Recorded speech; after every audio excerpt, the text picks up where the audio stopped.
I mean, it'll kick you off. I promise you, this thing will sling you off that back, boy. Here we go.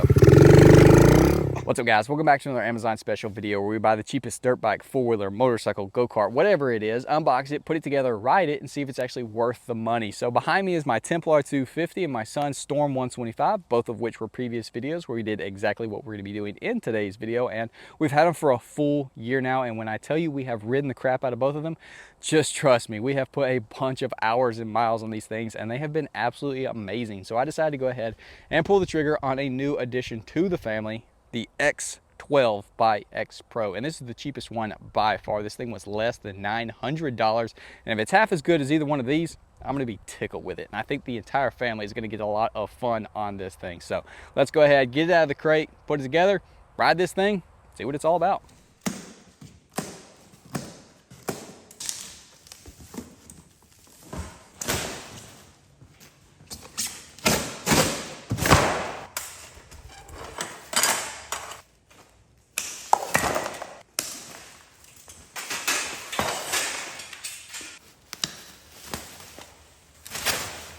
Holy crap, dude. Look how freaking sick that thing looks. You cannot beat when cheap companies make things look freaking sick. The frame coming up, the graphics, the plastic, the freaking intake coming out right there. It looks so freaking dirty.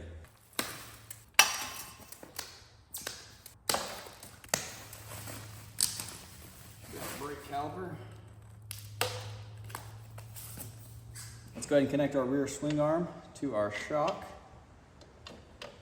Line that guy up. It's gonna be a 14.5 inch, and you want to pretty much on every single thing that you tighten on this bike, put some Loctite, because there's a good chance she's going to be a little vibrating, and you don't want any nuts and bolts, especially ones that are holding on such crucial items, to come loose ever. Now we go ahead and unscrew this guy and flip it around. Guess we're gonna go ahead and just clear bearing. No. All right. Wires are in the way, but you do gotta flip this guy. So run her back up in there.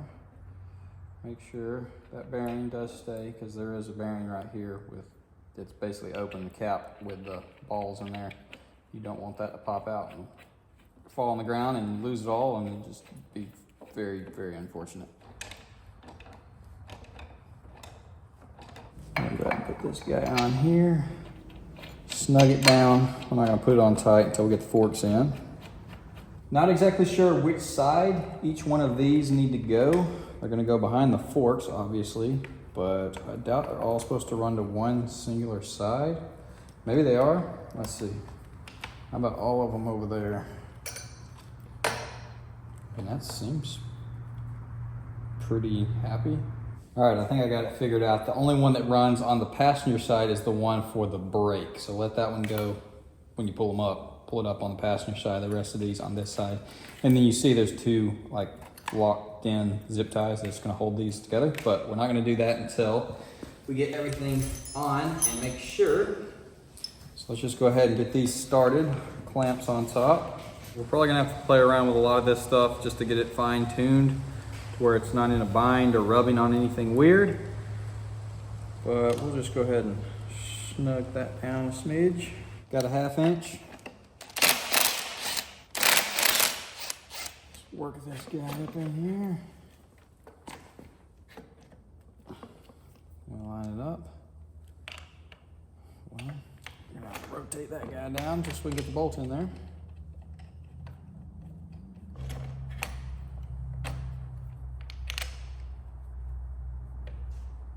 Here is the bar, or whatever you want to call it, that goes across. So the thicker piece, this guy, is going to go on the left side, because where the brake rotor is inset more. So short guy goes on the inside right here, longer one inside right here.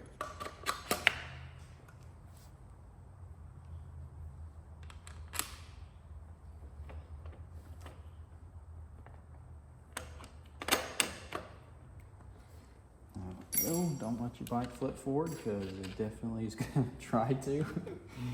But yeah, just make sure you put the right little spacers on the correct side. All right, let's go ahead and put our brake caliper on. Yours should have a little plastic piece in between the pads. Mine doesn't for some reason. Hopefully it's not swished down to where it won't slide on. It's not, we are good. Let's go ahead and get these guys started.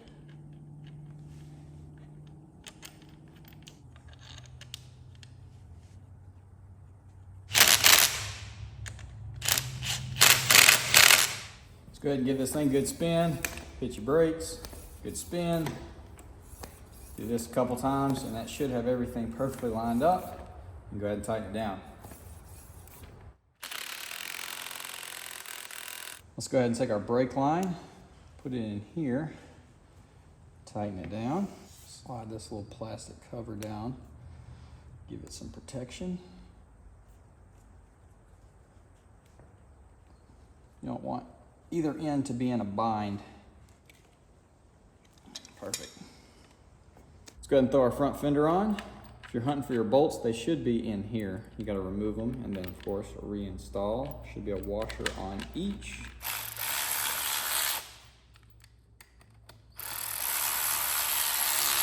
Now we can go ahead and remove this guy in the middle.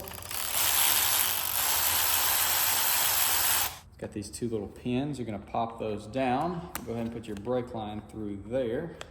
We're actually gonna have to bend our bracket a little. It is too far, but it's all good. Bend that forward. Now everything should be happy. And at the bottom left corner, you need to put your brake line in this little cutout. Then we need to go ahead and attach this air vent hose. So peel this little cap off. Oh, lovely. You got a zip tie to cut.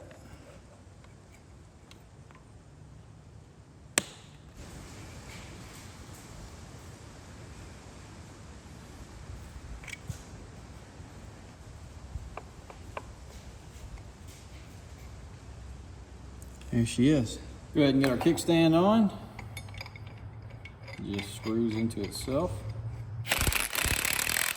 Now we're gonna put our kickstand spring on, and I'm gonna show you a trick on how to get it stretched out and hooked on. So get you a flat head and just pry the crap out of it, and it will slide down it and hook on if you're lucky, which hopefully you are.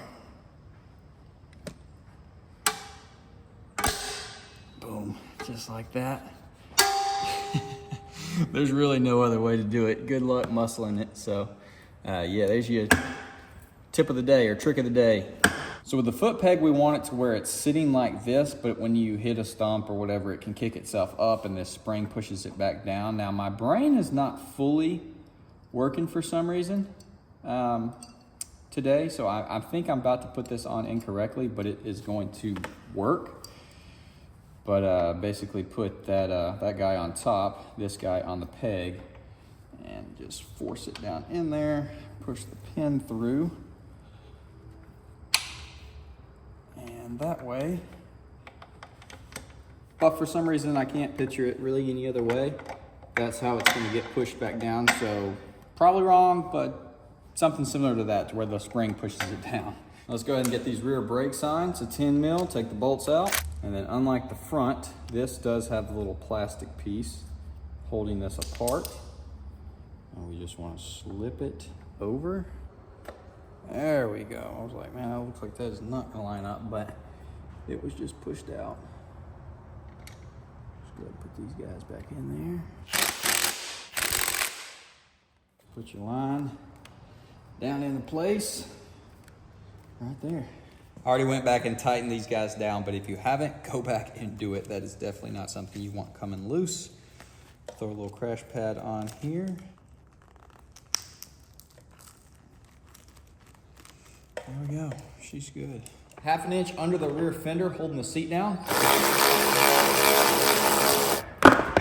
And lift the seat up, and we can attach the battery. Just make sure you're going negative to negative. Slip that guy in there.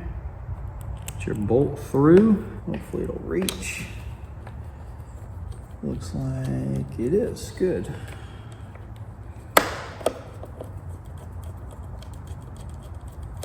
And we should have battery power now. Make Get all the wires right out of the way. We can put our seat back on.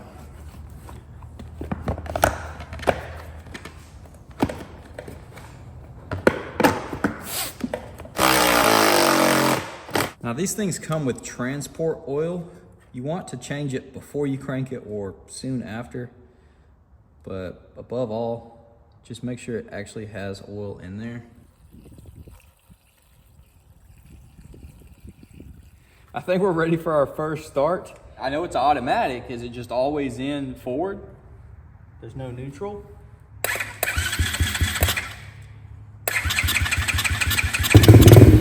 Okay, so it clearly it is always in forward.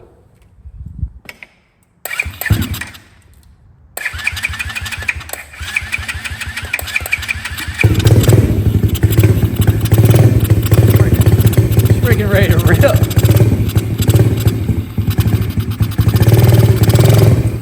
Dude, she's freaking torquey.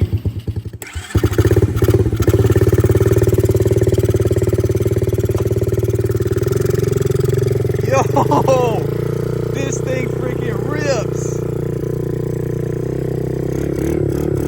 Dude, I was 100% not expecting that. This thing is freaking torquey as crap.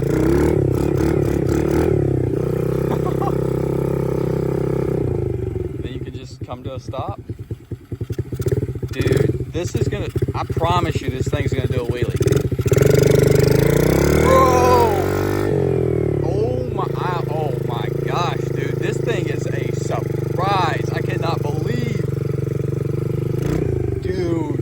This thing has got some serious low end grunt. That is wild.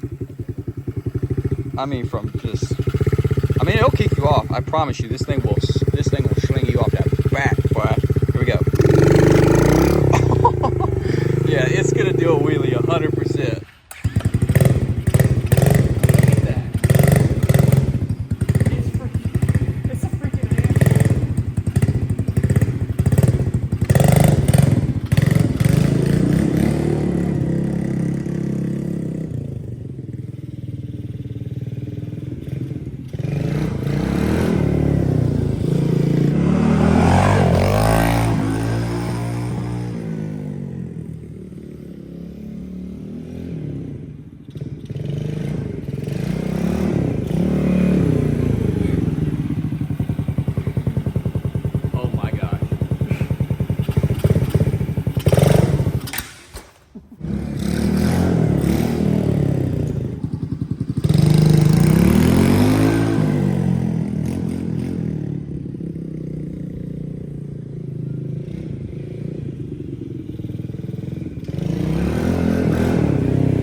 It's basically the opposite of the Storm 125. It has very poor low end power, but then the top end's pretty freaking good on it. Definitely has more high end speed than this, but this thing is way more freaking torquey. I probably shouldn't be wheeling it out the box. Exhaust is smoking like crazy, burning off all the oils and stuff. I know there's gonna be a lot of people curious on the actual size of this bike, so I'm gonna go ahead and stick a measuring tape all over it so you can get a better idea of how big or small it is. So, standing up straight, ground to the foot peg, 10 inches. Ground to the seat, 26 inches. Ground to the handlebars, 32 inches. What else? The shock is all the way down, so this can be raised up to sit higher with the front. Seating position, when you sit on it, I don't know, squats it a little bit. 24 inches, something like that. It's a pretty small bike. Obviously, it's not really made for an adult, but as you can see, it's got plenty of freaking power to be a little pit bike and rip around and learn how to do wheelies and that kind of stuff on. I don't want to do anything else with it because I'm liable to end up flipping it, tearing it up, and kind of dampers Christmas presents when you pre-wear them out. All right, guys, well, that's gonna be about it for this video. Hopefully you did enjoy. I've got a huge freaking mess to clean up, but man, I am super freaking impressed with this thing. It is a torque monster. Now, I did do a top end run. It showed it running right at 20 miles an hour. Now, it gets on the freaking rev limiter, so you wouldn't just want to hold it pegged. And I'm sure there is some adjusting you can do to maybe lengthen out Probably not, because it is a full auto. You'd have to do a gear change to have more top end, which you might want for a bike this size. If your kid's small and inexperienced, you might want it to have a little less power down low and a little more top end, because this thing freaking, it rips, man. I mean, I'm 155 pounds and this thing pulls it up like it ain't nothing. Obviously sitting on the, you know, the back of it and whatnot, but 110 cc's compared to his 125, which is obviously a much bigger chassis. The four-wheeler, it's way freaking bigger. But this thing is slow taking off, but then has some really good top speed, and it doesn't hit like a rev limiter. It just runs out of throttle input because of the way that we have it set up. So pretty big difference there. This thing is a lot of motor for this little bike, for sure. I'm gonna put her up for the next week. Yeah, one week from today.